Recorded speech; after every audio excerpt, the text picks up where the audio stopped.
every time you go in to get a test for cancer, you always hope that it is not that. I had contemplated, what would a life without a breast feel like? It affects your self-esteem. You even question whether you'll ever have another relationship with somebody who's going to accept you, because now you're half a woman, which is a lie. But you feel like, okay, there's the potential that I'll be half a woman. There was a time somebody came up to me and told me, oh, Njeri, I've heard what you're going through, and I'm really sorry to hear what you're going through. And I told him, please, I need you to understand. There's a very, very distinct difference between the disease and myself. This disease is happening to my body, not me. It's not killing my spirit.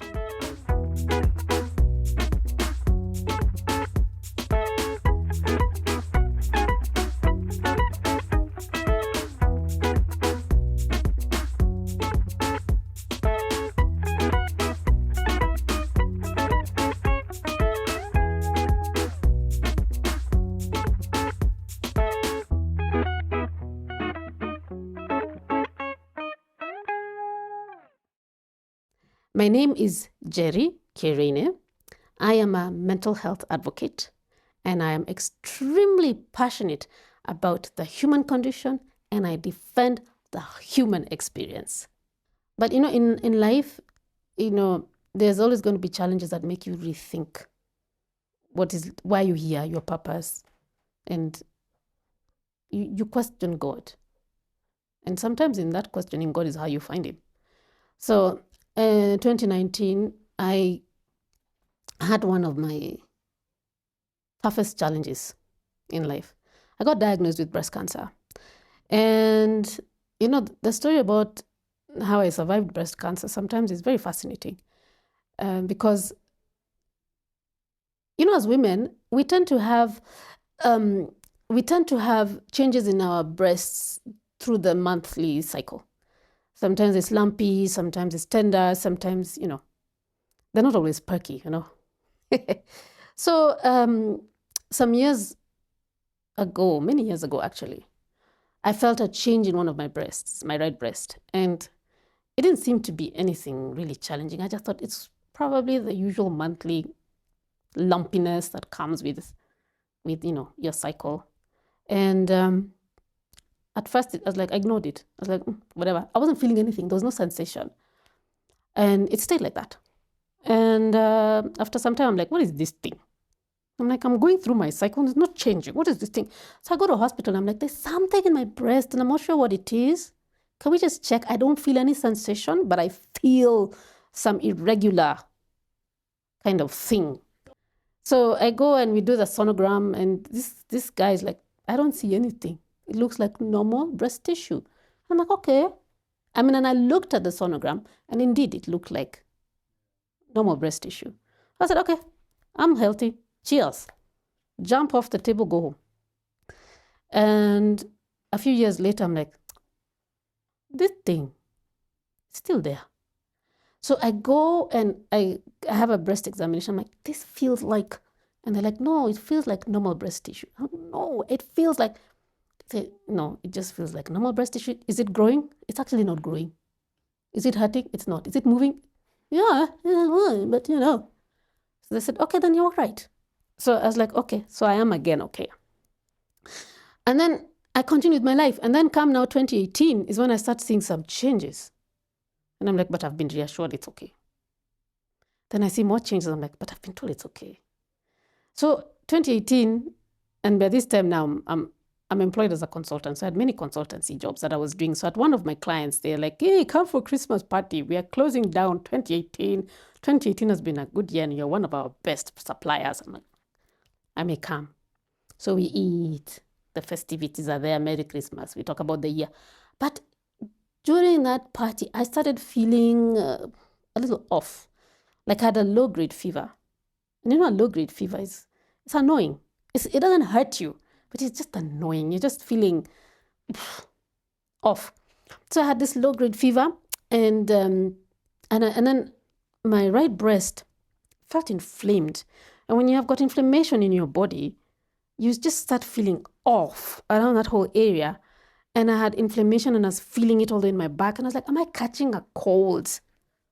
This doesn't feel right. But why is my breast tingling if I'm catching a cold? I don't have any sniffles, but I felt like I was catching something. So during the party, I called my sister up and said, you know what, there's something wrong with me and I think I need to go to hospital tomorrow. Can you take me?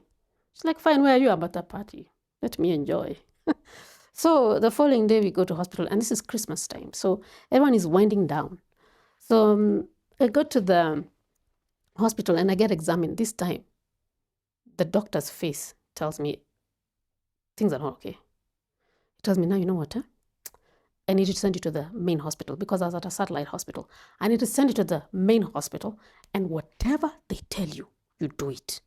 I'm like, what is it? It's like, I don't want to say anything. I think there's definitely something wrong with your breast, but you need to go and have a proper examination. Whatever they tell you, do it and do not waste time. So there was urgency. We went straight to the hospital and we got in there and said, there's a prescription here for a sonogram. We need to see what's mass detected, whatever they say. So we go in and it is my turn to have the sonogram. And I look, and this time around, I'm like, that is something I haven't seen before. So this lady says, this doesn't look right. And she told me, you know, this is actually a tumor here. And if it was a benign tumor, it should have smooth edges. Now this is jagged. So this tumor was like a starburst and it looked angry. I was like, that looks really bad. I was like, this is not good. So she tells me, okay, we're going to take you now for a mammogram. And then after that, I said, wait a minute. The sonogram already shows there's something wrong. Why are we doing a mammogram? Then I have to wait for the results of a mammogram? Send me straight for a biopsy. This doesn't look good. We don't need to debate. Just write me a prescription for a biopsy. I need to get it done now. She was like, are you sure? I'm like, listen, can you respect my autonomy over my body? I've said, can we go for biopsy?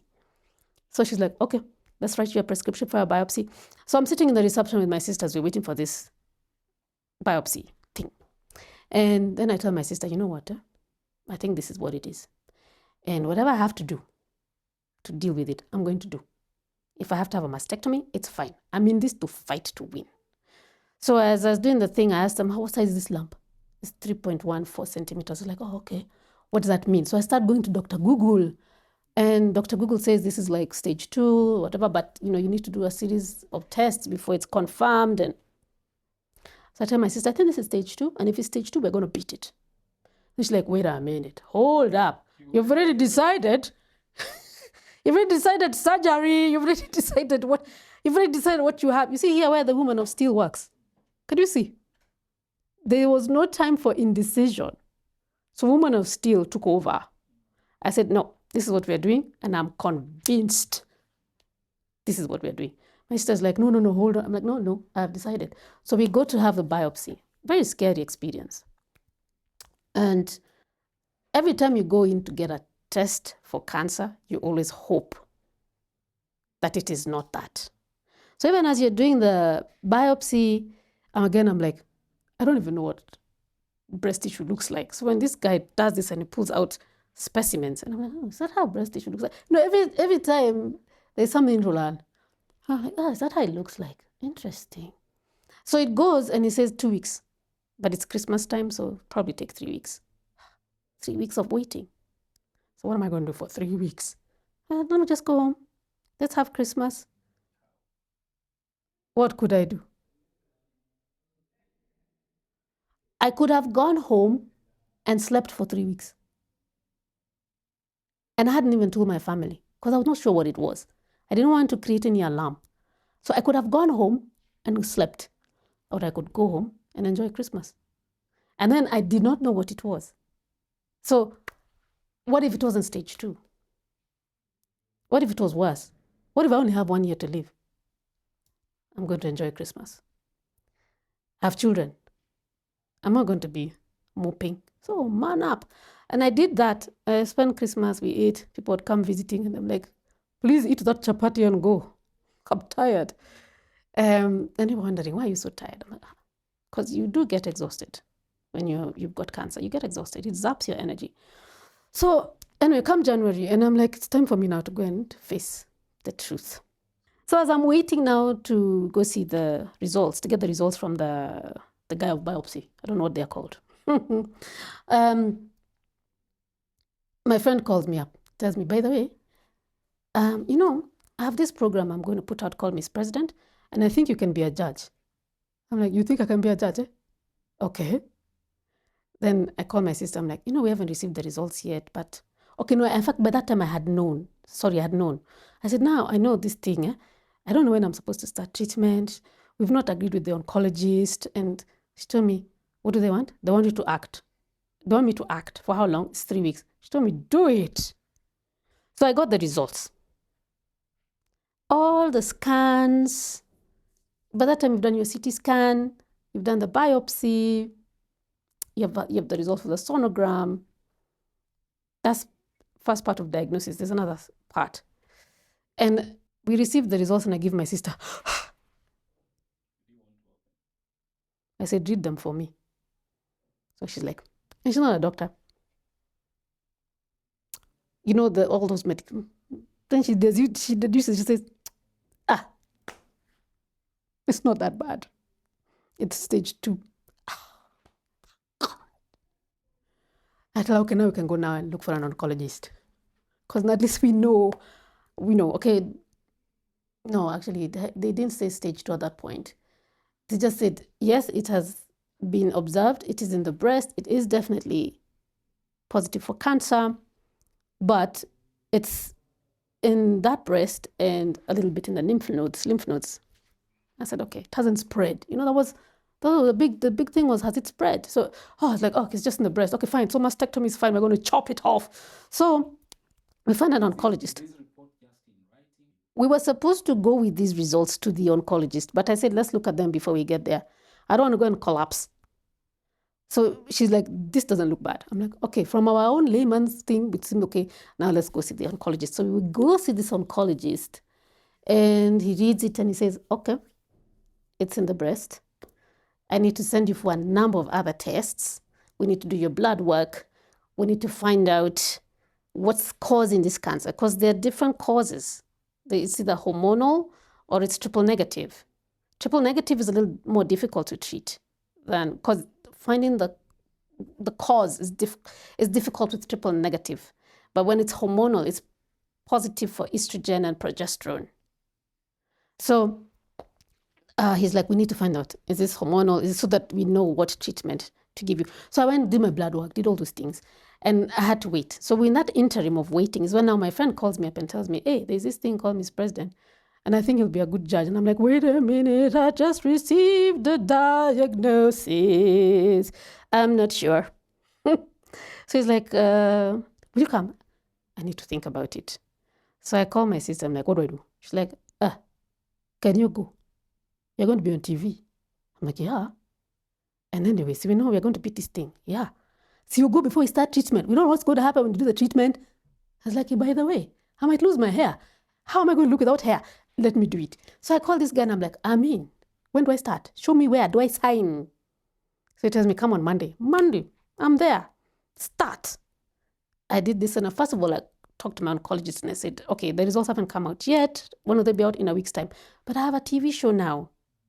Can you wait 3 weeks? He's like, yeah, go do your 3 weeks. And also what happens is when you receive a diagnosis like that, they know it's shocking. And sometimes you need to come to terms.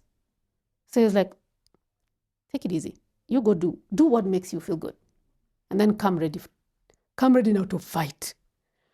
So I start Miss President, and 3 weeks we shoot mfululizo, because we had to have like 20 episodes out before we come to part B. There's block 1, then block 2, then block 3. So block 1 was 20 episodes. So we shoot. After 3 weeks are done, I'm back at the oncologist, and he says, okay, now it's time for you to do chemo. So my friend tells me now, my friend took me for my first round of chemo. Then she tells me, have you told your people? Why don't you want to tell them? Because deep down, what I was struggling with was blaming myself for having cancer. It's like it's transmitted, sometimes your mind works in very strange ways. So I was blaming myself. And so later on, she told me, you have to do it. You have to do it. I said, okay, I'll tell my dad.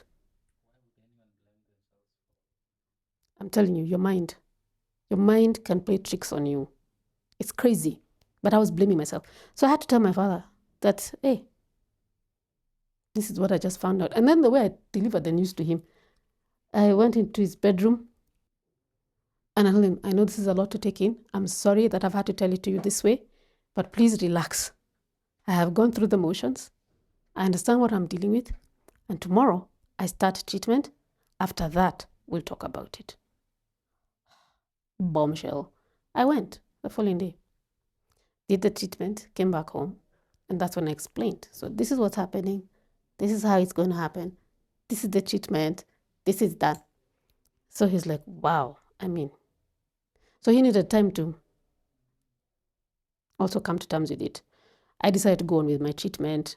And then after doing my first round of chemo, the premiere night of Miss President was on, I think, Wednesday.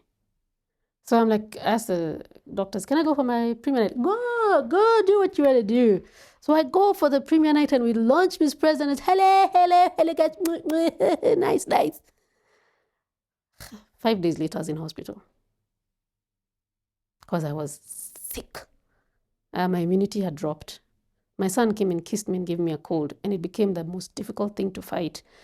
So I got admitted and I was put in quarantine for 5 days so that they could boost my immunity, and it came back to normal. Then now we continued with treatment. And after that, my immunity never got affected again. But this is where mental fortitude comes in.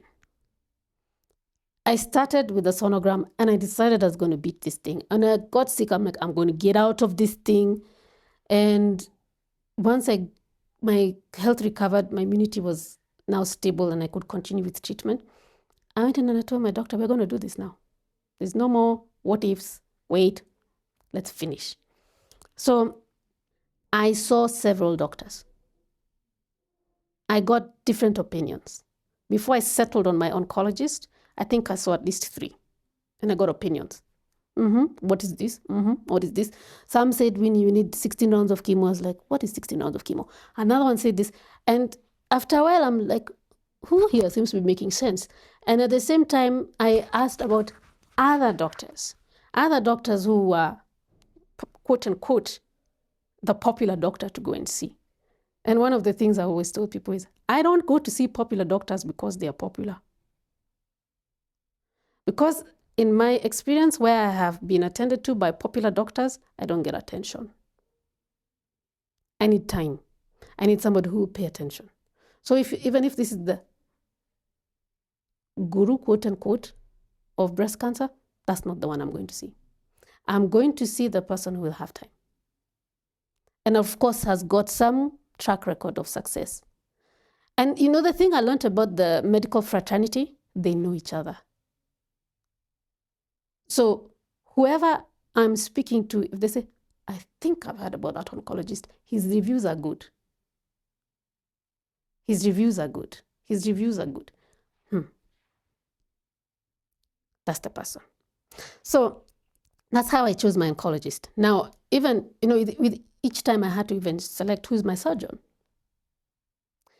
So I was told about very good breast surgeon. I said, okay, let me go talk to this breast surgeon. And I walked into this clinic and I saw this breast surgeon, and I know he treated people before, some people who I even knew. And I walked in there and I was like, here's my results. This is what I've gone through. I'm now finishing my first round of chemo. I'm preparing for surgery and I want to decide the best course of action on surgery. What should I do? I had already made up my mind that I was doing a full mastectomy. And I told him, I want a full mastectomy. He told me, no, you don't have to do that. Data has shown that you don't need to lose your breast because of this. I said, so what would you do? I'll do a lumpectomy. I'll take out the lump and all the surrounding tissue that is infected. And then once I do that, I will reconstruct your breast.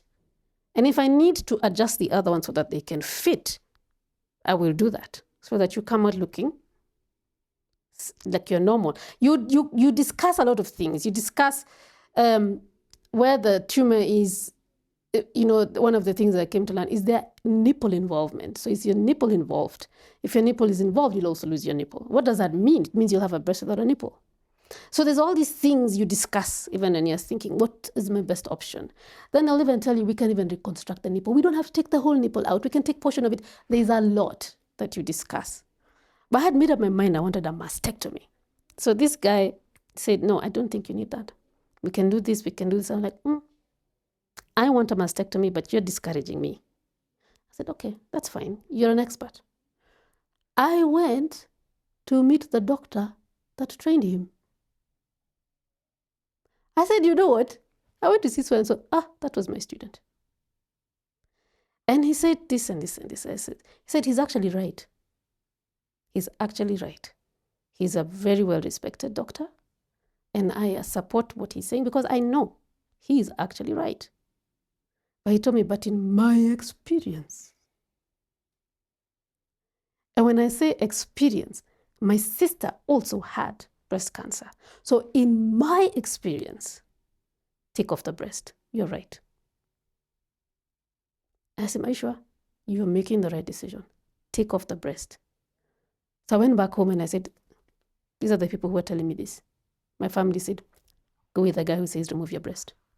Besides just talking to people, I read a lot.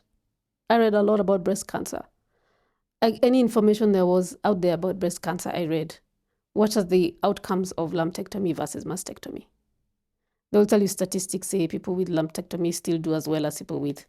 Or somebody who does a mastectomy, full mastectomy, it does not differ in terms of recurrence with somebody who's had a lumpectomy. Okay, some data said that. Then you look at other people who've also had their own personal experiences. You ask, and then even where I was being treated for where I was getting my chemo, there are nurses who are assigned to you. And I asked them also, these cases of breast cancer that you see, how do they go normally? They say, this lady told me, she's still my friend till today. She told me, one, what I have noticed, this is, you can say it's anecdotal, but she says, in the years that I have taken care of breast cancer patients, every time I inquire to find out why did you get breast cancer, most times they're women who've come from bad relationships, divorce, separation. That is one major contributing factor in my view. And I was like, I'm one of those people. Then the other thing she told me is, and when it comes to surgery, I recommend full mastectomy because those who do lumpectomy always come back. I was like, So I listened to very many people. But initially, I said mastectomy. And then I asked and it was confirmed. So by the time I met this surgeon who said, you're right, do a full mastectomy. I said, you're the surgeon. So it was now time to do mastectomy. So one of the things they check is how much has the tumor shrunk. And, you can change course midway. Because if the response is good, then, okay, you can change treatment. So my response was so good, had 80% shrinkage, over 80% shrinkage. So I came from 3.14 centimeters to 1 centimeter for 3.5 months with the treatment I was receiving. It came to 1 centimeter. So as I'm wheeled into theater and my surgeon comes and he's got his mask. How are you, my dear? I'm fine. He says, let's feel your breast. Let me tell you something. When you go through something like breast cancer, you get used to being fondled. Somebody has to keep checking your breast. So you almost be like, fine, go ahead. So he said, let me see now. Let me see. He tells me, gosh, the shrinkage is phenomenal. Are you sure you want a full mastectomy? I said, I don't change. We decided, I had contemplated, what would a life without a breast feel like? It affects your self-esteem. You even question whether you'll ever have another relationship with somebody who's going to accept you because now you're half a woman, which is a lie. But you feel like, okay, there's the potential that I'll be half a woman. Breasts don't make you. But You consider all those things. I thought about it and I said, okay, you know what? There is reconstruction. And I also read a lot about reconstruction. It's not a real breast. Okay, it's reconstructed from your other tissues. Like they can take a flap from your belly. And I had sufficient belly flap. So they can take a flap from your belly and create a breast for you. It's a process. And I said, okay, that's an option. But I definitely do not want to retain anything that could possibly bring back the disease. So that's really what inspired me to say, fool, I'm not taking any chances. And I got wheeled in. We had the mastectomy. I wake up on the recovery table like, my back is killing me. And I realized, all these bandages, it's gone. You sort of moan losing it. And I asked him, please take a picture of it. I still have that picture. And I said, and I want to see what that cancer looks like. I want to see the enemy I was fighting. He said, okay, if that's what you want. So he took a picture of the breast, slit it open in the middle so that I could see what it was. And he sent it to me on WhatsApp. I still have it. And I said, that's the enemy I was fighting. And it's good to face your enemy. And again, it's intriguing. Oh, is that how cancer looks? So I healed from the mastectomy. Healing was not difficult because I was so determined to heal. Mental fortitude. Everything starts here. I was so determined. I remember somebody coming to see me in hospital after the mastectomy. And when you have a mastectomy, you have tubes that run into your chest to drain the excess fluid. Any surgery that you go through, there's going to be fluid. So there was this tube, long tube inside my chest that was draining the excess fluid, because if there's fluid, then healing is going to be difficult. So I was told that somebody's coming to see me. Oh gosh, let me tell you. As when I decided I must make sure by the time they come, I've taken a bath. So I went, and it's difficult to take a bath with all these things sticking out of your body. Nurses will help you. And look, I'm clean now. They give me my gown. I dressed up. And this time I'm bald. I have no hair. So I picked out my shades. I put them on. And I sent a picture to my siblings. I'm here waiting for my guest. They were like, is that you? I'm like, yeah. So my guest comes and she finds me sitting. So I told the nurses, when my guest comes, because this was a rather important person, when my guest comes, I need her to find me sitting, not in my bed. So they come, they help me, and I got out and I sat up and I was reading my Bible. And she walks in. She's like, is it you? It's me. You're already sitting. Yes, indeed. She's like, how was the treatment? It was okay. Can I see your scar? Have a look. She's like, wow. I said, I'm going to get out of this and I'm going to heal. She's like, your determination? Me, I don't know. I don't have no words. So I got out of hospital. I haven't had visitors. I got out of hospital. I went home and I had to heal. Then my grandfather passed away. He passed away a day or two after I came out of hospital. And, I sat back and I said, why did you choose this time to die? He didn't choose, by the way. But then I said, I somehow feel and sense that when I got out of hospital, he was ready to go also.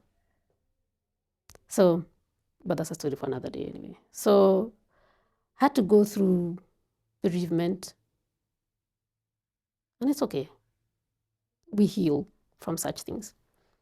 And then it's time to go back to Miss President. So we're now shooting block 2. But now I come back to Miss President and had not revealed to anybody about the cancer diagnosis or any of that sort. I hadn't revealed it to anyone because I did not want, I'm here, I'm supposed to be a judge, I'm supposed to be tough. If people know I'm ill, they might, think that it's a contributing factor in the decisions that I make. So I was like, no, I don't want these contestants to know this is what's happening. So if I issue a judgment, they know it's coming from me in my full mental faculties. I know what I'm saying. and there's nothing influencing it. Like, it is not, I don't hate you, and I'm not feeling unwell, or maybe there's something disturbing her. No. So I was like, no, nobody's going to know. So I come in for Miss President number 2, part 2, and I don't have hair. Before I had hair. Number 1, I don't have hair. I'm pale, because you see, with chemo, your blood count goes down, the red blood count goes down, so you become pale. You almost look anemic. And then you look at your palms are dark, because that's what chemo does to you. Your nails are black. Your skin is generally dry. So there's a paleness when somebody sees you when you're going through that.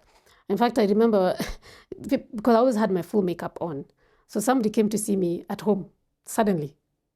And then she walked in and she found me, no wig, no eyebrows, no eyelashes. She was like, what is wrong with you? I was like, I am sick.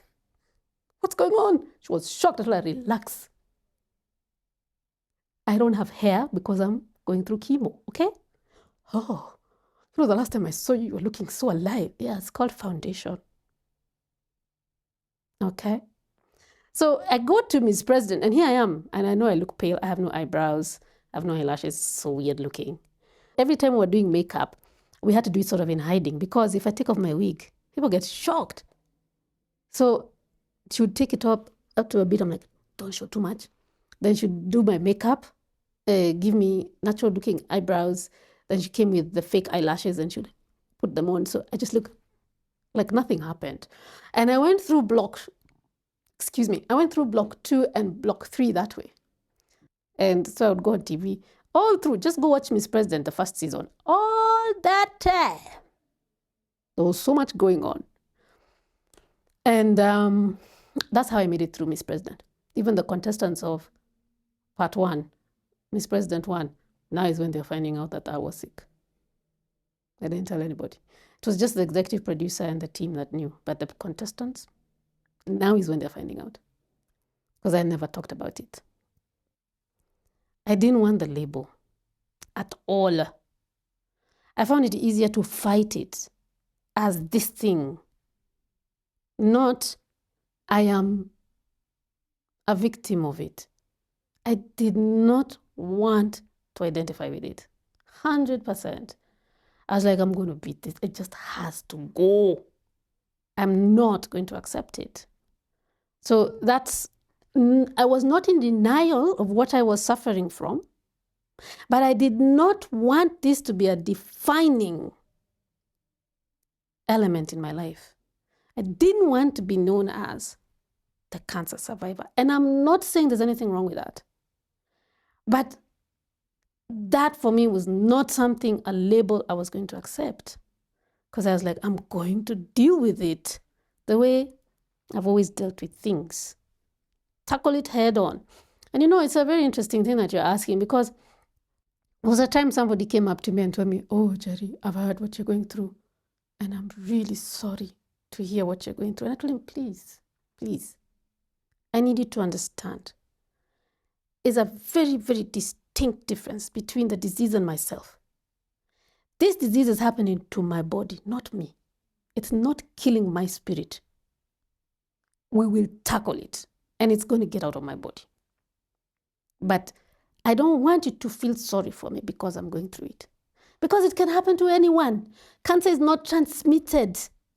It's not necessarily, yes, lifestyle issues can contribute to it. But how do you explain somebody who's smoked for years and never gotten it, and somebody else who's never smoked and gotten it? How? So it can happen to anyone. So what we need to do is deal with it. You don't let it deal with you. You deal with it. So that's one of the reasons. It was the only way I could fight it. I just had to take it on. So I know my father used to tell people, oh, Njeri is an ox. She's just like, let's go for chemo. and I'm not downplaying how difficult it is to go through chemo. Chemo would beat me down. I'm not saying I didn't go down. Chemo would exhaust me. I would not even be able to walk. That's how tired I would be. And everyone used to ask me, how does it feel to go through chemo? And I tell them, I want you to imagine sitting with barbed wire wrapping you. Like your whole body is wrapped in barbed wire. I want you to imagine, because that's how the pain would feel sometimes, because it's affecting your nerves. It's like, I can't even describe it. And even if you're given medication for dealing with nerve pain is very uncomfortable. I would not sleep. So I'm not saying it was an easy journey. It was a very tough journey. Very tough. The metallic taste in your mouth all the time because of chemo. The lack of appetite. The dryness of your eyes because your tears. Your eyes become dry. So I was always carrying tears. Yeah. I was always carrying tears with me in my handbag. I still have tears till today. I still buy tears. It's not a bad thing, is it? I still buy tears. And I even think in my bag I have some tears. And it's what used to keep my eyes lubricated so that I don't look bloodshot all the time, because you're going to start thinking the wrong thing. Like, where were you last night? I was at home. So there were those kind of things. Dehydration, thirst, eating food and not enjoying it, because even your taste buds are affected. Yeah. Or going to have soup, but because chemo can also give you blisters in your mouth, it hurts. You're like, did you put salt? Please, can I have it without salt? You know. So it's not easy.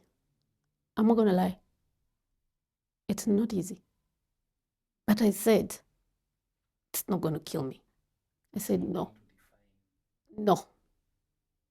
I just said no. Everybody's cancer journey is unique. In as much as everybody is unique. Even how you fight it. If you've not been through it, you can't understand. So every time I hear somebody's got it, I'm like, they need to be encouraged. They need to, we have to man up, we have to do this. So one of the things that happened while I was going through the cancer journey, I wasn't the only one. I had 2 colleagues who were going through it.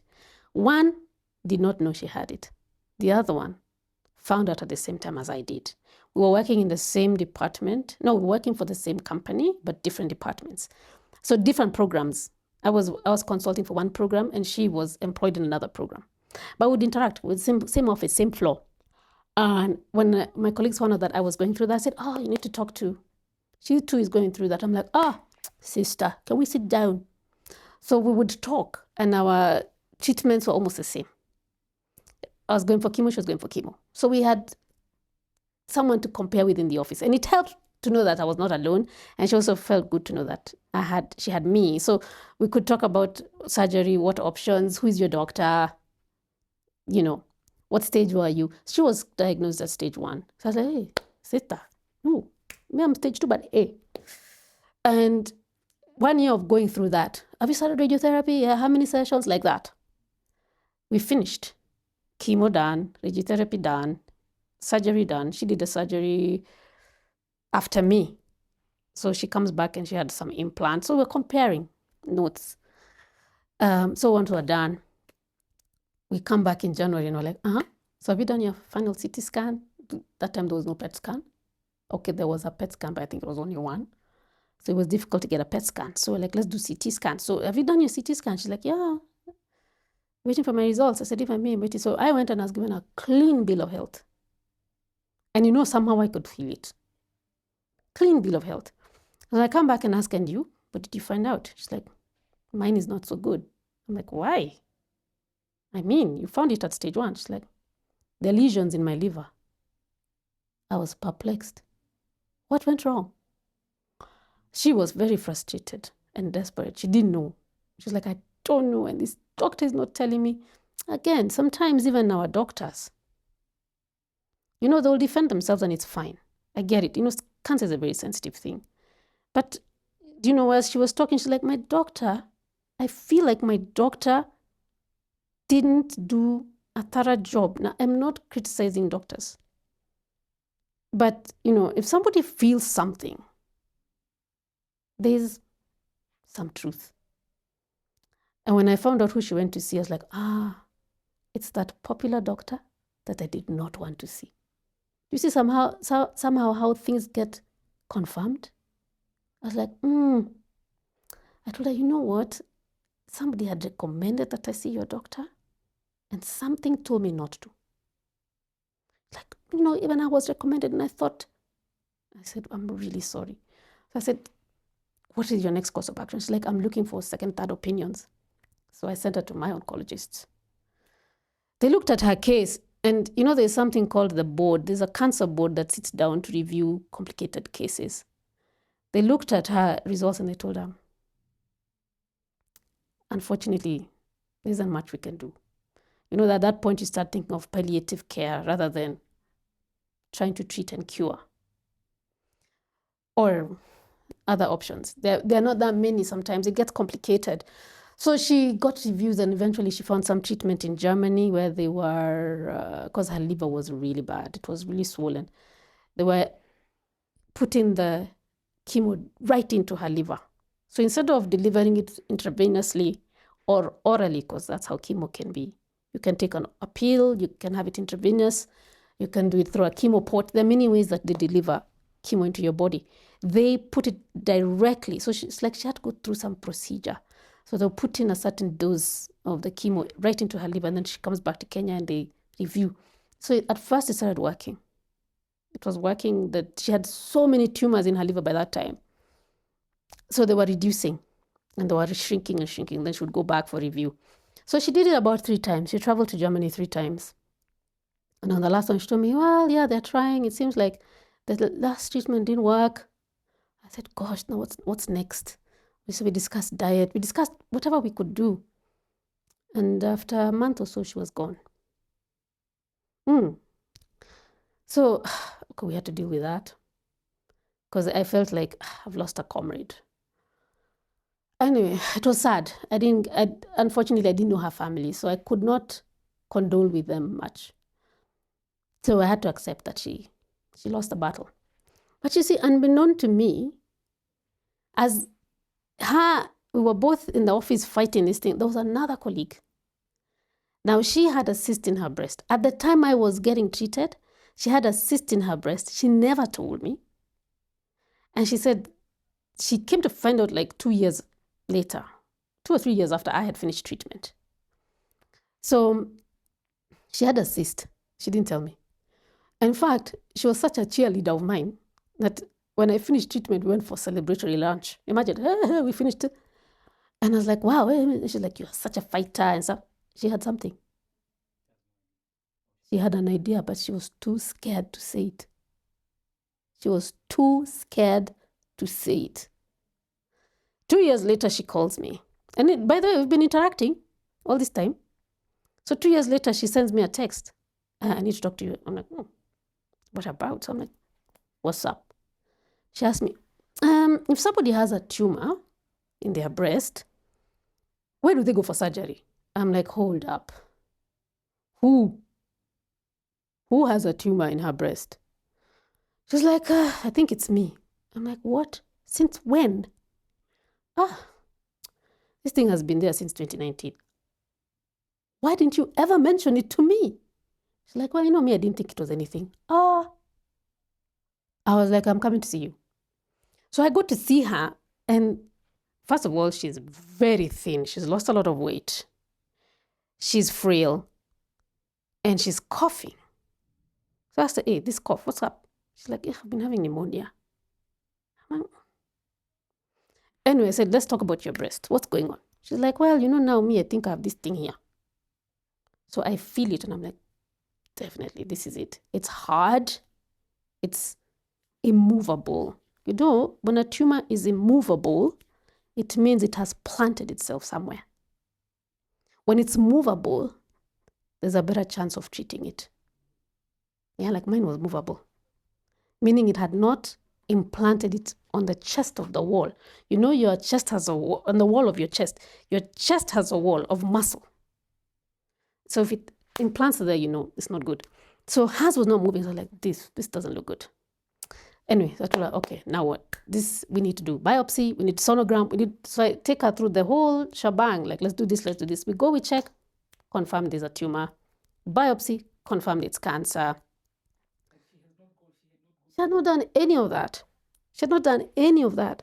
And by the time she called me because she was confused. She wasn't getting much support necessarily from her family. And then she had all these friends who had banded around her, giving her advice, deciding we're taking her to India. No, we're not taking her to India. We're doing this, we're doing that. And I sat down and asked her, hey, who here knows what you're dealing with? No one. We are wasting time. We haven't even confirmed what this is. And you're here debating whether you're going to India or not. I was like, we are not going to India. We are going to start here. Those Indian doctors are here. And now I'm taking you for diagnosis next week. Leave these friends of yours alone. And I told her, you're not going to listen to me. You're not listening to anybody else. Her friends were upset. But I said, tough man. This is a matter of life and death. So we go and we get confirmed, all this. But unfortunately for her, she was at stage 4. That cough meant it had gone to her lungs. After doing the CT scan, it was found in 4 sites. Her breast, ouch. Her breast, lungs, liver, and bones. So I told her, okay, this is stage 4. Do you understand what stage 4 is? She's like, yeah. I'm like, do you know what it really means? Yeah. But you beat it. I did. But mine was 2. Yours is 4. But you beat it. I did. But yours is 4, meaning the implications are different. Unfortunately, my friend never came to terms with it. She never understood what stage 4 is. Not because there wasn't information, but she was in denial. She was like, no, you beat it. I'll beat it. Different situations, different circumstances. So anyway, I take her to the oncologist and he says, this is stage 4. Okay. This is what we're going to do. We're going to give you rounds of chemo and then we might consider radiotherapy after we've seen the impact of chemo. And she's like, no, I want exactly what Njeri did. I want chemo, I want surgery, I want radiotherapy. And the doctor's like, it might not work for you. So we need to do first and examine. Then we will see later if surgery is good for you and if radiotherapy is good for you. But let's start with chemo. She's like, I want what you got. I said, okay, let's do chemo first. So we do the 8 rounds of chemo. After the 4th round, she says, now I'm ready for surgery. I told her, you know what, surgery might not be your best option. But she insisted. So I said, okay, let me take you to my surgeon. So we go to my surgeon. And she's like, I want this thing out. Then the surgeon asked, has the oncologist told you what this is? Yeah, I know. Has he told you stage 4? It's 4, I know. But I want surgery like her. Then he said, you know what? If your doctor says you should have surgery, I will give you surgery. I will take it off. But I think you need to go back and discuss your treatment options before you come for surgery. And she's like, but I also want you to do this and I want you to do that. I said, no. Before you get there. So my friend for the entire journey did not fully comprehend what she was going through. And because of that, at some point after finishing the chemo, surgery was not an option, neither was radiotherapy. Because of, it was in many sites. So radiotherapy was not going to make sense. So they gave her treatment for a bone, to reduce it in the bone. There was a certain injection she was getting for the bone. And then they also decided to give her a pill, an oral pill to manage the hormones. And, unfortunately, and this is why I got so frustrated with her fight, was she really took it for granted. She stopped taking medication. And then she didn't tell me. So after 3 weeks or so, she's coughing again. I'm like, that's a bad sign. The cough is back. She told me, no, it's pneumonia. I'm like, no, we've been through this. She's like, no, I went and got medicine over the counter. I'm like, no, you should have told me, would have gone to hospital. She's like, I didn't want to bother you. I'm like, bother me. You need to be telling me these things. So I go back and I pick up and I'm like, no, we're going to the hospital. By that time, the cough was so bad. You could see it was guttural, you know. I was like, no, no, no, no, no, no, no. You see, the reason why you cough and you have cancer in your lungs is because your lung is trying to expel this foreign body. You cough because it's something foreign, not because you have pneumonia. It's because it's trying to expel. And those lesions are irritating. That's why you cough. And the more they are there, the more present they are, the harder the cough will be because your lungs are trying to expel. So as she was being told, these things are just irritating you. So she went on a different kind of treatment after that. And went back to the oncologist, gave her a different type of treatment, told her, leave the other treatment now. We are putting you on something. You have going to get an injection once a month. So we would go and get this injection once a month. And then I realized she's not improving. This cough is not disappearing, because if treatment for cancer is working, you should see the response. You don't need 2-3 weeks to see response. You should begin to see, because ideally it's shrinking the tumors. So if the tumors are shrinking, then you should see some relief. So after 3 weeks, she's not. So I was like, this treatment is not working. We need to find something else. And the nurses that were taking care of her, they concurred. They were like, this treatment is not working. And I know the doctor may have done this, but we are the ones who administer and we are the ones who check the progress. And we know this is not working. So I sat down with her. I told her, this is not working. We need to change doctors and we need to change protocol. She said, no. This is the doctor you saw. And when you're with him, you healed. I told her, we need to get out of church mode now. We need to get out of church mode. We need to get into reality. We need to change doctors. I called her parents. Convince your daughter. We need to change treatment. They wouldn't listen to me. They told me, no, she knows what she's doing. Okay, we must respect her. At that point, I was so hurt, so broken and frustrated that I told her, you now must walk this journey on your own. I don't want to leave you, but I'm not going to waste time. I'm not going to waste time and energy because you are so dead set on a miracle. Mine was, yes, it was miraculous, but I listened, I asked, I followed instructions, I prayed, I did all those things. And that's how my journey was guided. Yours is different. And I wish you could understand it is different. I'm so frustrated. She told me, no, don't come.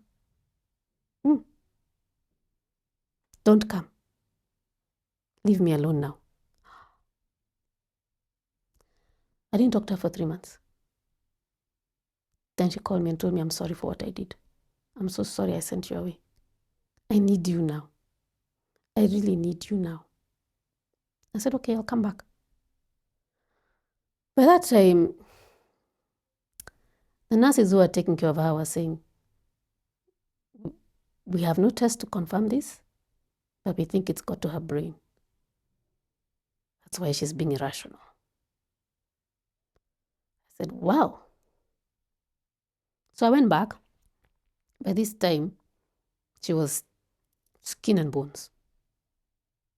I asked her, what has happened? She told me, it's the medicine. The medicine that I was being given that time. It's the one that has finished me. And I should have listened to you. I told her, well, we're here now. So what we need to do is deal with it. We can't go back. We can't recover that time. You just now need to focus on getting better. So I still took her for checkups. I knew in my heart she was not going to make it. I knew she didn't have long. But I said, let me just walk with her. So at some point, your life must continue. So I went back to my life. I was busy doing other things. I was in school. I had many other things. And for about a week, she had been on my mind. We hadn't spoken for 2 weeks. So she had been on my mind. The last time she spoke to me, she'd asked me to take her to go and get some medicine. I told her I don't have a car. There was some reason I couldn't do it. After 3 weeks, she died, unfortunately. And that journey ended that way. And the reason why I'm saying this is because when you go through that and you've been with people who you fought your own journey, they have fought theirs, they have lost, you suffer from something called survival guilt. Why did I make it? Why didn't they make it? Why was it me? Not. You just go through it and you say, why did I make it? Why is it that they suffered? I mean, I can trace there are probably some reasons why. Like in my case of my friend, she was too stubborn. Even before it got so bad, she was very hard-headed. That was a contributing factor, but you still sit back and question, why them? Why was it that she was not listening? There are no answers. So you have to realize no more questioning. Just accept it is what it is. And then you be grateful for a second chance at life, for going through something like that. Emerging victorious, and not just victorious, but alive. Really alive. And so every day I wake up and I really thank God. I'm like, yeah, I'm here for a reason. I'm here. There's a reason why I'm still here. There's a reason why I went through that. There's a reason why I had to let go of the woman of steel. There's a reason why I let her come into my life at some point. All these things happen for a reason. And that's what you now find your purpose. That's where you begin to find your purpose. Why am I here? Why did all these things happen?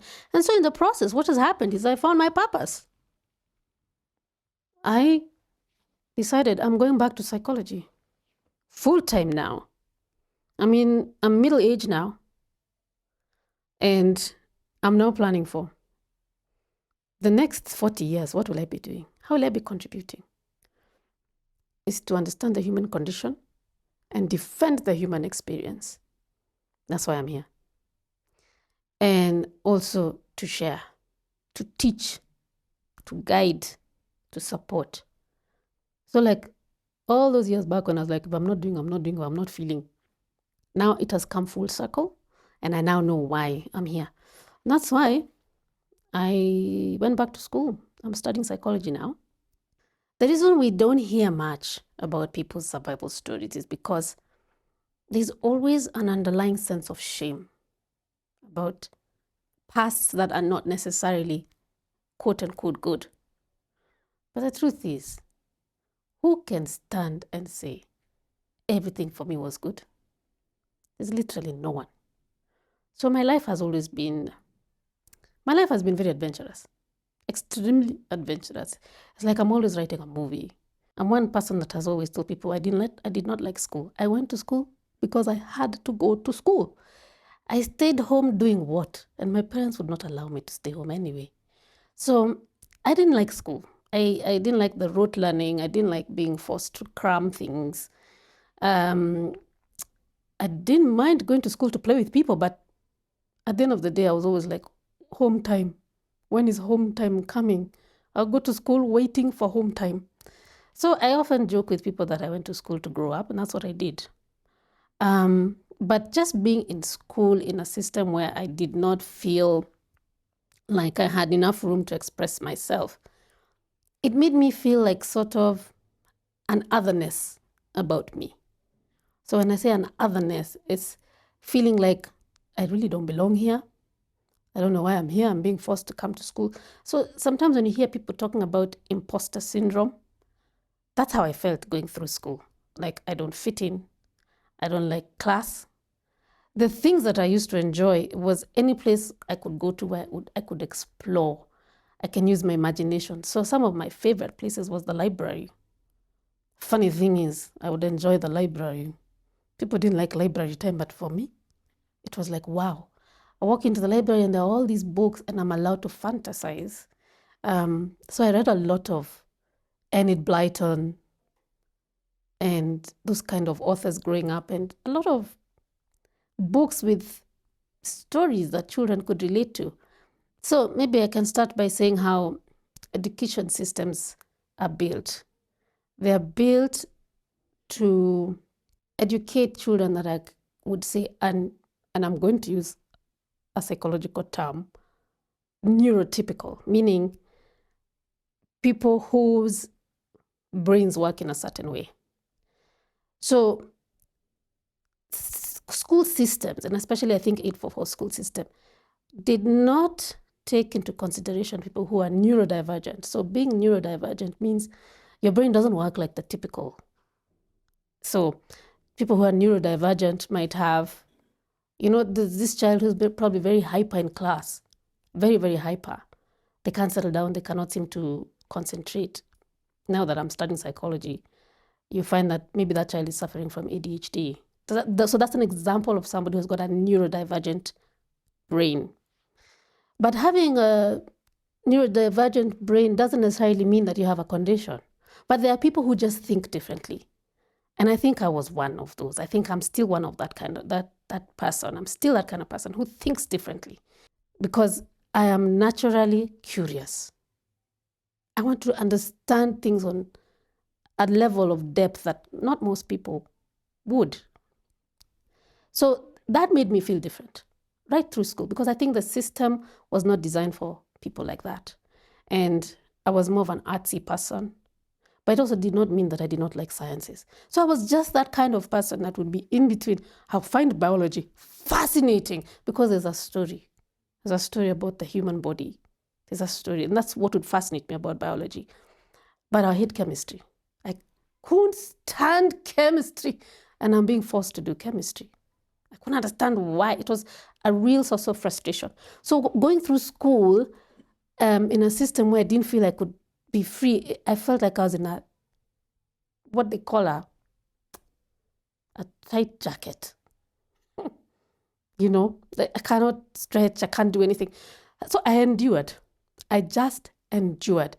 And the small moments that I could express myself, enjoy myself, I went full throttle. So if it was singing, I sang. If it was acting, I acted. If it was anything drama, I was deep in that. Then you take me to a math class. Why am I doing this? So for me, I really endured.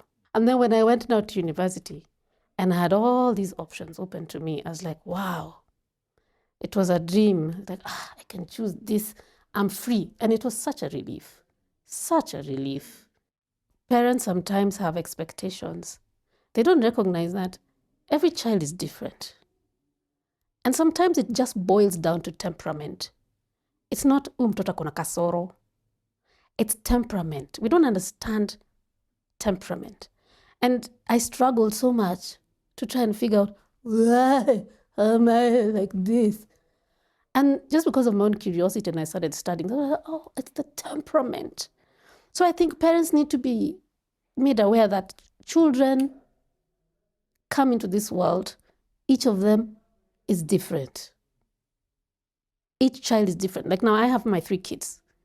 And when my firstborn came into this world, first of all, that was the toughest experience ever. Gosh, if I had known, I would never have started. But anyway, she came into this world and I remember just like when I was 8 or 9 months pregnant. And every time I'd go for my checkups, being like, it's about time we're going to have this baby. And they would touch this part of my rib cage and they'll say, what is this? It feels like you have a fibroid, but that's not a fibroid. I don't have fibroids. And trust me, no, that's a fibroid. Then they ask me, what do you think it is? I said, it's my daughter's foot. She's ready to come. So I had this little bump here and I could tell it's her foot like, I'm coming, world, I'm coming. So when she came out, first of all, I was relieved. But when she came out, her temperament, she was so sensitive. Everything was too much. The son is, she's crying. I'm a bit slow in giving her food. I took away this toy. Like this child is always crying. In fact, every time I was taking pictures of her, she was crying. So I asked myself, what's up with this child? Then I had the second one and she was so calm. That's when I started understanding. Temperament is different. It's not something you inherit or you do because I guess it's a genetic thing, but it's not something you acquire. You come with it. So I think what parents need to do is take every child where they are, investigate, get to know them. And if you start recognizing that this child is actually sensitive, everything is going to hurt. So it means when you have a sensitive child, you're going to spend a lot of time talking. You're going to have to pay more attention to this child. You're also going to have boundaries with this child that will be different than the one that you have with the other child, because this one is sensitive. So even how they take life, you're going to have to pay attention so that you can help them manage their sensitivities. Now, in my case, I was just that child. I've always trusted my instincts about something. And because I'm a very, very curious, deeply curious person, when I heard about psychology, I was like, what is this thing called psychology? Maybe I can exploit. But it's also because of an experience that I had soon after completing my O-levels. I got this opportunity. Now, after finishing my O-levels, I was not even sure where I wanted to go. I didn't know whether do I want to go and do A-levels? Do I want to go and do international baccalaureate? I even went for a few interviews, and somehow I just didn't fit in there also. So I was trying to figure out what I wanted to do with my life. So I went into acting, singing, things that came naturally to me. So in one of those plays I was in a theater production. And one of the directors there was like, I have this opportunity here from World Vision. The application is this thick. Do you have time? I've tried to give it to other people and nobody wants to fill in these forms. There are like 10 of them. Do you have time? I'm like, bring me. I don't have a problem. She said, this thing looks like it's going to be a good opportunity. So I went home with it and I told my mom, hey, there's something here. I think I should give it a shot. So we looked at it. We're like, oh, you become an ambassador. Let's apply. So we started name, age, her, the whole process.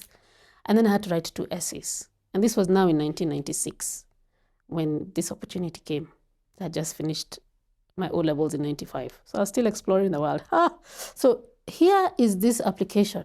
And I filled it in with my mom. And then we had to write 2 essays. And those are the days before we had anything called computers. There was no such thing as the internet.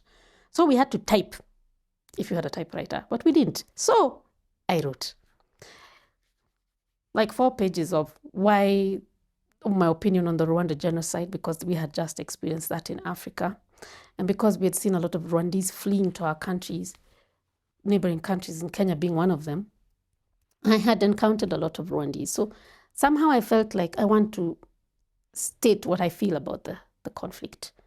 And then the other place was Serbia and Kosovo, which is in Eastern Europe. And that was also very big in the news, like, Serbia, Herzegovina, I can't even say it. But it was Serbia and Kosovo, so that was a big deal. And also that was a conflict which was a little complicated. So I wrote about both of those conflicts, and I was shortlisted to go for the interview to be a World Vision Youth Ambassador representing Kenya on a world tour where we're going to promote peace. So I went for this interview, and on that day, I remember it was a nice warm afternoon, and it was my turn to go. And I was like, my appointment is like, I think it was 2 or 3 in the afternoon, and I knew we were many. So I got up and I decided, I sing, yes, but I can't play a musical instrument. And I thought that was not going to work in my favor. So I said, okay, I can't play any music instrument. The only one I have is my voice, but I'm going to go. So I said, how am I going to go and pass this interview? I said, I'll kill them with my dressing. So I put on this very yellow, bright little coat. And I went in a little black dress. It always works. Little black dress always works. So I go for this interview, and then I walk in and I see like 11 or 12 people. Everybody's got a guitar. Somebody's got a violin. Somebody's got a keyboard. I was like, the competition is real. So I go in and I find a whole panel waiting. And I was interviewed and I was asked, so you say you can sing, can you sing? And I said, I can belt out a tune. What else? And then they said, can you dance? I said, I can dance and all these things. So I passed. I became the World Vision Youth Ambassador representing Kenya in the year of 1996. This was the second time or the second year this program was running. And basically, I paid for nothing. And I got on a plane. Those days, I mean, we didn't have many direct flights to Kenya. So to go to a place like Taiwan, because that's where the program was that's where the program was, in Taiwan. You live here, you go to Zambia, you go to South Africa, then you go to South Africa and you look for 12 random Africans, because we were 12 Africans from 12 nations who had all converged in South Africa, and we were all meant to now go to Taiwan. And this Taiwan airline, I don't know what it was called, Cathay Pacific, I don't know what it was called. It had been given instructions, do not leave Africa without 12 Africans. So anyway, we get on this plane, and the whole of economy is empty because we're just 12 Africans. Who goes to Taiwan in 1996? So we go. And for 3 months, I travel. I'm in Taiwan for a month. I go to the US. I go to 4 states. I go to Hollywood. Imagine Hollywood. Went to Disneyland. 96. I go to Disneyland, eh? You know, and you pay. So you go to Disneyland. You go to, those days we used to watch Baywatch. Then all of a sudden, you're on Malibu Beach. Excuse me. It was a dream come true. It was like the movies had been brought to me. Or rather, I went to the movies, you know. And that experience just changed my life. I mean, these are things we used to hear of. I mean, you walk on Times Square in New York, and then Kevin Costner passes you. You're like, say what now? Double take. Okay. Found ourselves in the Yankee Stadium. We sang the Star Spangled Banner, the American anthem. And then who is giving the first, whatever this thing, the first thing with the baseball bat? Danny DeVito. As in, people I only saw in movies or magazines. And this was an experience that I had firsthand. Went to Mexico, went to Vancouver. We passed through Alaska. I mean, it was an experience that, I mean, I always tell my children, if there was ever an opportunity like that, jump on a plane and go. That happened. And by the time I came back, because we talked about conflict, we were 52 people from 52 nations. All of us. We travel in the same bus, travel in the same plane. People coming from very different backgrounds. And you have to find a way of working together. And by the way, we worked well together. We loved it. It was the best experience ever. I still have 52 friends from 52 different nations. Till today, we have a WhatsApp group. Can you imagine? And that changed me immediately. I was like, there's so much to this world. Kenya is just a microcosm in the entire scheme of things. And that also made me get interested in people. And I think that's what motivated me to pick up psychology, because I was very interested in the human condition and the experiences of being human. Besides that, it also led me to choose international relations as my degree choice, because before that I was like, do I do communications? What do I do? But I came and I was like, this is what I want to do. So just following my instinct, starting from that time, accepting to take that application, to fill it in when everybody else was saying no. That took me on another trip, which, I mean, I don't know any of my friends who's ever done that. So, I mean, just going with my gut. So growing up, I got to see all these different nationalities. So I realized people are just people. It doesn't matter where you come from. And just that liberal approach towards people and towards life, it just made me more open to experience. You know, you must come back like you're dazed. What did I just experience? And then, you know, because moving from Taiwan to go to America, I crossed 2 hemispheres, from one hemisphere to the next. I lost a day. So by the time I came back, I was jet lagged. And then my whole clock was messed up. My circadian, still called circadian, whatever.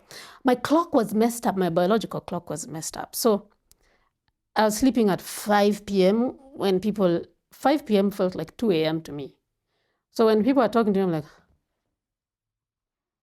why are you sleepy? It's because in my mind it's 2 a.m. When I landed, the first thing World Vision did is like, oh, you've done so well. We must put you on TV. Now, TV those days was not what you're seeing. Okay? It was KTN. I don't even know if the nation was there that time. I don't know. I think it was just KTN and KBC. So when they said they want to put you on national TV, it was Mamboleo. I know a lot of people do not know what Mamboleo is, but it used to come at 6 p.m.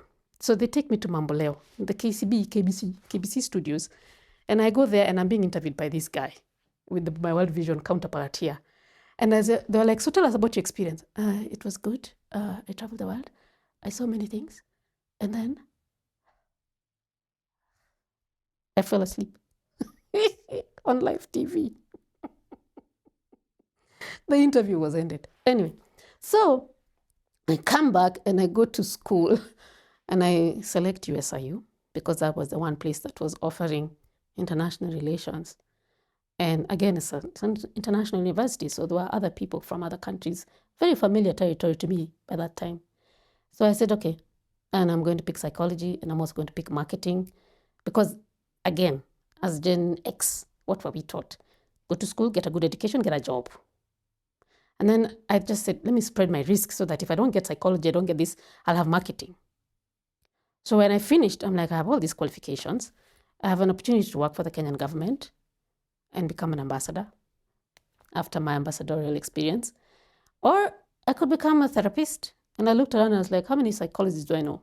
Very few. And what was available at that point in time? Anything to do with marketing, branding, and what have you. And most of my friends in university were heading in that direction. Corporate or the fast-moving consumer goods type of companies. So I went into advertising. And when I went into advertising, I was given some of the toughest clients you can ever imagine as just a newly graduated student or as just recently graduated employee. I go in and I'm given the toughest clients, British American Tobacco. All of a sudden I have to try and figure out how to sell cigarettes when there's all the regulation that you cannot advertise this way, you cannot advertise that way, you can't. So we have very limited ways of promoting cigarettes. So what we had to learn is how to do subliminal marketing. How do I make you think about smoking? It's dangerous stuff. But we learned and we did it. So again, that made me just become so intrigued with how do you influence people to do something? And it's not a good thing to smoke, but somehow we are going to brand this bar. And when you walk in, you'll feel like lighting up, not just a cigarette, but embassy. How do we make you do that? And I found it so intriguing. The subtle ways you could make people think about smoking without telling them. And many people picked up the habit. Many. A lot of my age mates picked up the habit. Those are the way we did it. So that just intrigued me more about the human mind. It was not for a very long time that I did it, but I learned a lot.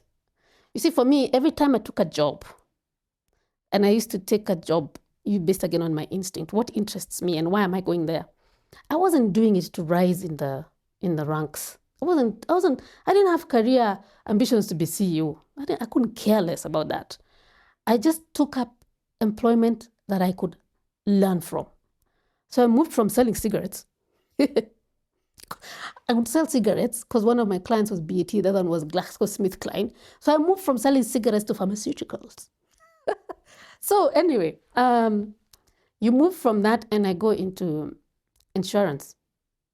So I'm like, I needed a job. I was raising my children. I didn't want a full-time job. That was 8 to 5. I wanted to still earn my money and be able to go home when I wanted to raise my kids because that was very important to me, that I be present for my children the same way my mother was present for me. And I sold insurance for a couple of years. And it happened to be at the time when there was a financial meltdown, global financial meltdown of 2008. And as much as we were not affected that badly here, some of the markets I was selling products, insurance or investment products, were out there. So we were forced to study the markets. And I studied the markets. Where do you put your money? And studying China, Brazil, the BRICS, you come out of there, you look at what's going on in Europe. Oh gosh, Europe didn't have much to offer. I mean, there was so much that I learned from just that experience. And I sold that for a while. But again, it was expanding my global view of things. And I came back after 5 years saying, wow, that was quite an experience. But my career, I will not say has been illustrious in the sense that I received this award for this. That's not why I went to work. I always went in to learn. So just following my instincts again, I ended up in research. I did some research, again, concerning how do we influence people using media. There was so much in just finding out how people consume media. How does this impact people? How does it impact your decisions? And I think to a large extent, there's also luck. Now, luck is a very controversial thing. But I think luck will work for you if you trust your gut. Sometimes it was purely out of necessity because I, in my family, have the highest record of being fired. Nobody's been fired as many times as me. I don't even last in these jobs. I don't even know whether I've ever stayed. You know, I'm telling you that I did advertising for a bit, but I did it in several, not just one company. But I can't say that even in the time that I started working, that I've ever worked for anyone for more than 2 years. Because my temperament, I cannot be confined. I find it so difficult. Nonconformist, 100%. So I would get into systems. Like there's one person that I worked for. It was a research firm. I was put in a department, the media department, where I thrived. That was just fantastic for me. I just loved what was going on in the media space. But they had these rules. You would check into the office at 8 and you leave at 5. So I'm a very morning person. People can tell you, if you call me at 3 in the morning, you'll find me. I'm awake. If you call me at 9 p.m., I'm not talking. I don't care what emergency. I really don't care. I will not talk to you. Because that time I'm shutting down. The system is shutting down. But I'll be up at 3 in the morning. So I'll get to the office by 6. Standard. And I get into the office with my breakfast and everything. I'll do all my diary, reply to my emails, plan the day. 7:30, I'm out going to see clients because I was a client service executive in the media department. I'm out looking at my clients. I would have meetings with my clients from 8 in the morning. I could even do 7:30. It was not a problem. So I have the meetings, do this, do that. And then by 3 in the afternoon, system is shutting down. It's shutting down. So what my bosses would be like, 3 o'clock, you're doing nothing. I said, I'm browsing. What's going on? I'm tired. I've been working since 7:30 in the morning. So this issue now became, it was escalated up to HR. But this one at 3 o'clock, she's ready to go home. And so HR was like, what's your problem? I'm like, I'm a morning person. I work best from 3 in the morning to like midday or 1 o'clock. After that, don't call me. She's like, no, the rules are, we don't care what time you come to the office. We don't care. But you work till 5. I said, can't I just go home at 3? Because after 3, I'm totally unproductive. In fact, I now become distractive. I become a distraction. I'm now talking to everybody in the department. Can't you just let me go home? No. I didn't last. I couldn't fit in. And then the worst thing is, because they used to give us lunch. I remember one day sitting in the lunch area and the CEO was at his window checking who is eating beyond 2. How do you expect me to fit in there? I have to be at my desk 2 p.m. sharp. Not me. I can't. You know. And you see, if we don't begin to embrace nonconformists, what about our Gen Z who cannot even sit in an office? It's time to start considering these weirdos. I think as long as I am not making an impact, I don't want to do the work. If I'm not making an impact, if I'm not teaching, if I'm not enabling, if I'm not discovering to make things better, I'm not interested. I just cannot do 8 to 5, go do this, go do. I just can't. There's one job where I went, and because I was new, my boss gives me a whole file of invoices that they have not been looking at for the last 2 years. And because I'm the rookie, she dumps it on me. Like, here, go see this client. They have not paid us for 2 years. I was like, I'm not an accountant. I can't do this. So, if it's things that go against my values, like if I'm not growing, if I'm not growing people, if I'm not learning, if I'm not contributing, if I'm not being creative, if I'm not looking for business in new areas, then I'm not going to do it. I just won't do it. It doesn't matter whether I have money in my pocket or not, because I cannot make money for doing something I don't like. And sometimes I walk away. There's even sometimes I even quit. So I'm fired, then other times I quit. And when I quit in like a half. I quit. I'm going. And somebody's like, what's wrong with you? What's wrong with you? Why are you quitting? So something inside me is like, I can't take it anymore. It just can't. I'm looking for relief. I'm just like, oh, I need now to go. I quit. And some people are just like, you're mad. Fine. I'm okay. So that's what guides me. If it's not something where I'm adding value, forget it. Let me stay home. And I'm also somebody who's been very fearful. As much as everything I'm saying sounds like I'm gung-ho, very courageous. Okay, it's true to some extent, to a large extent, but fear also. I have been a very, very fearful person, and fearful in the sense that I've also feared about what do people think? Am I being misjudged? I'm feeling misunderstood. And now, in fact, that's a very good point you make about people fearing, because for me, fear has been crippling. As much as you hear all these things I'm doing, but fear has crippled me a lot. It has crippled me in the area of relationships, because I tend to be a lone ranger. Obviously, I'm going out conquering the world, but I've always been a lone ranger, and the fear comes in allowing people to get to know me. I'll be out there, do, contribute, help society. But if you sit down, and this is just in the recent years, I won't say that's where I am now, but if you sat down with me a couple of years ago and asked me who I am, I'll tell you on the surface level, just on the surface level. But if you try to get close, you'll meet a wall. And it comes as a surprise to many people, when they try and penetrate the wall, and they're like, you're so rigid. Why are you always running away? I didn't want you to get beyond a certain threshold. And I struggled with that a lot. And even with my own children, it became a problem. Because I'm always woman of steel, out there, killing scorpions, snakes, and whatever. I could kill anything.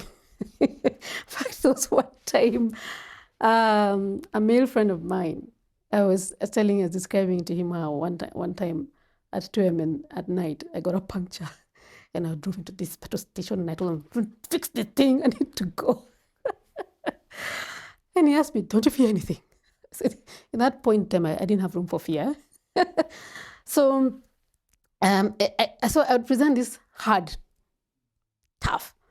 So sometimes my children would be so upset with me, Mom, this is the woman of steel thing, you keep wearing it. I'm like, what do you mean woman of steel? You're too tough. You have to calm down. We want people to talk to you, but you're always telling us, man up, man up, man up. It is definitely a defense mechanism. As much as my laughter is also a defense mechanism. Yeah. I find everything funny because it's a way of relieving the tension. Yeah. It works for me always. First I relax, and then I'm also funny and popular. And people enjoy my company because I'm funny. It works until I go home. You see? So at home is where I can woosa. But yeah, laughter is a defense mechanism too. You see, when you look at a comedian like Robin Williams, funny guy from the 70s, and then one day he takes his life. You're like, you're a funny guy. But comedians are some of the saddest people. So The woman of steel was also a defense mechanism. Like, you bring it on, I'll be okay. Now, again, why am I in psychology? It was in discovering those things about myself that made me say, hey, there's more to this world than what I have been doing all these over 40 years. So it's a defense mechanism. And one of the things I came to discover is, as much as I did have not so bad an upbringing. It was an interesting upbringing. But there's certain things that I picked up through my childhood, those defense mechanisms, the laughing through things. One of the things that where I adopted this humor was in being comedic so that I can be seen. Because you see, as a firstborn, you naturally have to take responsibility. Then the secondborn comes and your parents have to focus on now the secondborn. So in that transition, sometimes you can lose yourself. And then you start, instead of being part of a family, you take on a role in the family. So I'm the responsible one. I'm the one to clean up. I'm the one to feed people. I'm the one to cook because I'm the firstborn. My role as a firstborn is to always give a good example to the others. So you can lose yourself. So in that process, I always felt unseen. So I adopted a humorous approach towards life so that my mom could laugh. And when her friends come, I'll be the comedian. Jokes, jokes, jokes. And they're like, this child. Oh, this child, she's so funny. Yes, I am. But I have to perform for you to notice me. Once you go, lights are off. Can sleep now. At least I was seen for a few hours. So, it's a sad thing, but many people do that to cope. And you don't realize that, okay, there are skills you're learning, but there's something that you're hiding. So when I started discovering that about myself, yes, I'm still very, very funny. I am. In fact, these days, I find it easier to be funny because I'm not hiding. But before, I'd be funny to hide. But now I'm funny because I've really had a lot of good experiences and bad. And they're funny also. So these are defense mechanisms. I had to let go of the woman of steel. I just had to. It was detrimental. So this pattern repeated in my friendships, in my family, in my romantic relationships. Like, what's going on? Until I met someone that I thought, this is it. Finally, the one. And for very many reasons, we got attracted to one another. And I felt seen, really seen. He felt understood. Yeah. I mean, those are the things. And initially, this guy sees me. She understands me. And it was the most beautiful relationship that I felt ever, I think, in my life. It's not an exaggeration, by the way. So that happened. And then all of a sudden, the pattern repeated. Something happened and he left. I was left there wondering what was going on. And for the first time in many years, I allowed myself to feel raw emotions. What I've come to see over time, is the reason why we struggle so much in life, that sense of otherness, or not fitting in, or imposter syndrome, or not being able to express ourselves, to ask people to take care of us. The reason why we do that is because we are unable to connect with what we feel. And the reason why we are unable to connect is we have a very limited emotional vocabulary to express, I feel this way. Because if you're able to do that, you'll be able to interpret how you're feeling. You make the correct interpretation, it's going to result in the correct behavior. You make the wrong interpretation, it's going to result in bad behavior. So I didn't understand that pattern.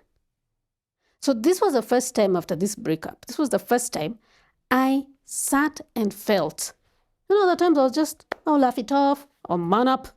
But this time I felt. It took me 2 weeks to feel. In those 2 weeks, I cried. I couldn't cry. I'm not the type to cry. Excuse me. Even at funerals. I'm like, this is so sad. This is so sad. But you're not crying. Because people should not see. You can swallow the emotion. So this is the first time I cried. I allowed people to see me cry. Let me tell you, I wept. I didn't know I had tears. I thought they had dried up. I wept. I I could have a deep guttural. Never did that. So when I cried, I had to connect it down to the raw emotion: sadness, anger, fear. You know, there are 5 raw emotions, 5 core raw emotions: happiness, sadness, fear, anger, and disgust. Those are the 5 raw emotions. Many of us cannot connect because our interpretation is normally faulty. All people see is behavior. They don't know what's going on. So when I started feeling real sadness, I was like, why am I sad? Am I sad because I've lost this relationship? Yes. I was mourning. I never used to mourn. So I was mourning this man. I was mourning a future that I had already foreseen. I was mourning the end of the experience of love. So that was one. Then I had to mourn all the other relationships that failed. That's why I mourned for 2 weeks. Everything that I had suppressed, it all came out in its rawest form. And let me tell you, I wept. And I lost weight even. There was a benefit. But anyway, so then I had to address my fears. What am I really scared of? So I lost this relationship. Fine. But what am I fearing? I started recognizing that I fear being alone.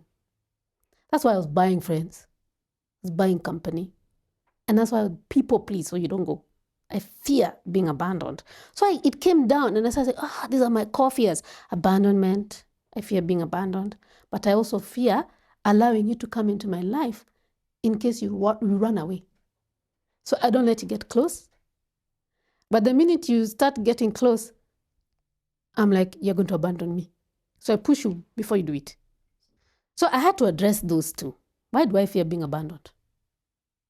Why do I fear not allow you to come close? Because if you came close, you'll see that I'm actually scared. All these pizzazz, everything. I mean, even my clothing, my way of dressing, it has to be unique because it has to say something about me. But then who am I? I'm not the clothes. Yeah, I have got quite some fashion sense. That's fine. It's part of who I am. But at the core, what am I hiding behind the clothes? Power dressing, power walk. What am I hiding? Something. So that made me focus on, these are the 2 things that I fear being abandoned, and I also don't want you to come close to me. So I had to address those things. Where do they come from? Childhood wounds. Back to my upbringing. Childhood wounds. And you see, the thing is, most of us, when we start going into these things, you start saying, oh, my mom did this to me, my dad did this to this. But let me tell you, your parents were human beings raising another human being. These human beings had their own trauma. So when you're going down a road of discovery like the one I did, it's pointless to blame your caregivers because they're also human beings with their own separate experiences. They're doing their best with what they have. So the thing is, when you go down a path like that, it's to heal, not blame. Yeah, your mom could have left you. Yeah, maybe your dad went and married somebody else and left your mom. Fine. But that's what they did at that point in time because of where they were at. So there's no point sitting and blaming your parents. It's saying, okay, I have a unique upbringing. This is what happened to me. Record it. Accept it. Appreciate it. Deal with it. It's what makes you. It's part of your history. It's part of your story. But now create a narrative that enables you to thrive irrespective of what happened. And even when things are that bad, there's still things to learn. There's survival skills. These things like me laughing all the time, it's now a superpower. There's absolutely nowhere, there's no place I can walk into and not know how to diffuse tension. So when you look at me now, anybody who knows me would describe me in many ways. One, they would say, tough girl, woman of steel. Somebody would say, stand-up comedian, always ready to have a clap back. Somebody else would say, she seems to be very intelligent. Others would say, is she the one that I used to know from high school? Something has changed. Well, I am all that and more. It's a life that has been extremely adventurous, very contradictory. I'm here, I'm not, I'm hot, I'm cold. Have I always been tough? Yes and no. Have I always been funny? Yes and no. Right now, just as I think in those 2 years, I've probably bought 50 books. All these emotional intelligence, working with emotional intelligence, the body keeps score. I learned everything about generational inheritance of emotions. I learned about immature parenting. I've learned about children, what happens with upbringing. I've learned about the internet, its effect on upbringing. I mean, right now, there's so much content. I'm bursting at the seams. I'm bursting at the seams with stuff that I've read. And the thing about finding your purpose, especially when it is aligned divinely, not only does God point you in the right direction, He'll give you the name. He gave me the name, He gave me everything. But not only will He do that, but He'll also enable you. So I have found I've been able to read and study so much in such a short time. And my rate of absorption is so high that I just sit with something and I just absorb it. And it's like, you must get ahead of time. You must get ahead of time. So he challenged me and said, you do it, you do it, you do it. And then end of last year, I was like, am I ready? Am I ready? Do I have enough content? Do I know? Do I know? Do I know? Then he started sending people. Hey, when is this thing coming back? Hey. I was like, I need to do it now. And I wasn't sure about how to produce it. And I mean, you normally have challenges with production. Okay. Sometimes producers can give you a headache. Like, where do I find somebody? Where do I find somebody? So eventually I found this studio and they're like, yeah, sure, we can produce you. I was like, let me start. And as time has gone on, I'm now finding more and more people who are buying into the vision of Boomerang. They're like, it's time, man. Thank you. Thank you for coming out with this information.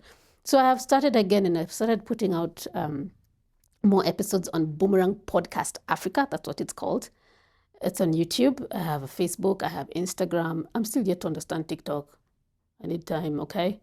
But I'll get there. And the thing is, I get response. I see people quietly sliding to my inbox, my DM, and saying, hey, this was good. Thank you for sharing this. I've been sharing it with people. Do you offer therapy? Can I meet you? You've touched me. You've opened my eyes. I didn't know. I'm just like, wow.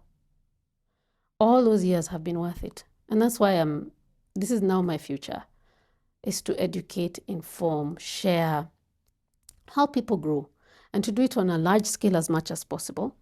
And I encourage people every time, like just this morning, I saw somebody I have counseled actually. I'm actually studying to be a counselor, and in a few months I'll be done. And there's somebody I counseled who was struggling with gambling and was actually at the point of suicide. And if you'd asked me last year how to talk to somebody who is suicidal, I wouldn't have known. But now that I've gone to school and I've read all this stuff, I was able to talk to this young man and discourage him from taking his life for something that's very manageable, something that's very normal. He's struggling with debt. Everyone is in debt. He's struggling with self-esteem issues. We all do. We need to normalize these experiences. We need to normalize. We need to talk about it. We don't need to feel ashamed of being human and struggling and doubting yourself. We need to talk about it. And we need to stop shaming people who are vulnerable. We've got to stop that.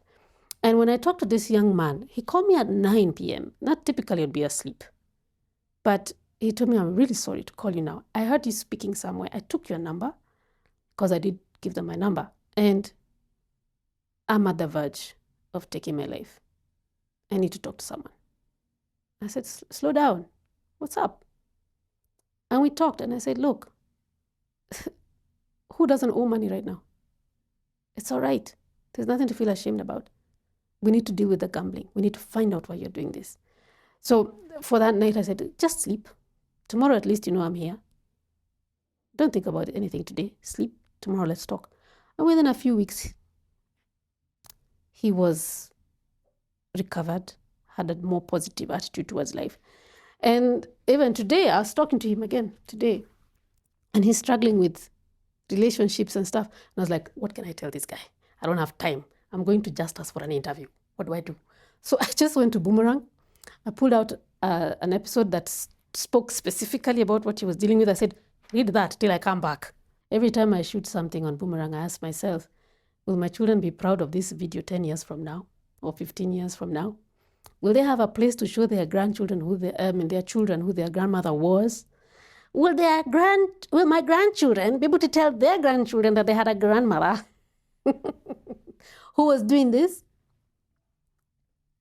Putting this out on YouTube is not just for people, but it's also for my children, so that they can have a place to look for me even when I'm not here. So you can find me on Facebook, YouTube, and Instagram under Boomerang Podcast Africa. And my website is www.thinktube.africa. That tells you everything that I do about mental health. I'm a mental health advocate. You'll find out all my philosophies there and also who I work with, because I work with a team. But if you want to speak to me specifically, just hit me in the DMs. It is me you'll be speaking to, not my assistant. I am the one who manages those pages myself. So if you need to speak to me, you can always drop me a message and I will respond. I will see it on my phone and I will respond. So here's the Boomerang.